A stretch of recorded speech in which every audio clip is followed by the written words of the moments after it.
আপোনাৰ পোহনীয়া জন্তুটোকো ভেকচিন দিয়ক। বিশ্ব পশু চিকিৎসা দিৱসত শ্লোগান খানাপাৰাত। এয়া গুৱাহাটীৰ খানাপাৰাত থকা ভেটেৰিনাৰী ক্লিনিকেল কমপ্লেক্স। বিশ্ব পশু চিকিৎসা দিৱস উপলক্ষে আয়োজন কৰা হৈছে এই অনুষ্ঠানৰ।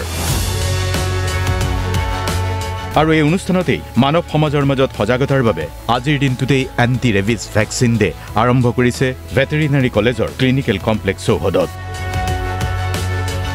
ক্লিনিকেল কমপ্লেক্স চৌহদত ফ্ৰী ভেকচিন শিবিৰৰ আয়োজন কৰাৰ কথা সদৰি কৰিছে ভেটেৰিনাৰী কলেজ কৰ্তৃপক্ষই।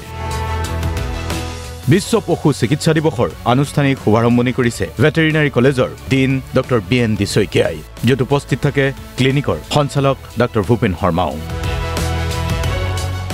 এই অনুষ্ঠানতে ৰাজ্যৰ 5 গৰাকী বিশিষ্ট পশু চিকিৎসকক সম্বৰ্ধনা জ্ঞাপন কৰা হয়। আমি এনেকৈ ভেকচিনেশ্যনৰ কাৰণে সেৱা আগবঢ়াই আমি কুকুৰ মেকুৰীক ৰক্ষা কৰাৰ লগতে মানুহৰ সুস্বাস্থ্য ৰক্ষা কৰিব পাৰিম।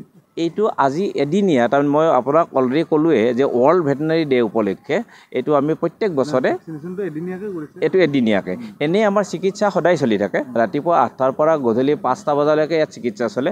আৰু ইমাৰ্জেঞ্চি যদি কিবা চিকিৎসাৰ কাৰণে আহে তেতিয়া আমি ৰাতি 10টা 12টাত আহিলেও আমি যেতিয়া আহিলেও আমি চিকিৎসা আগবঢ়াওঁ।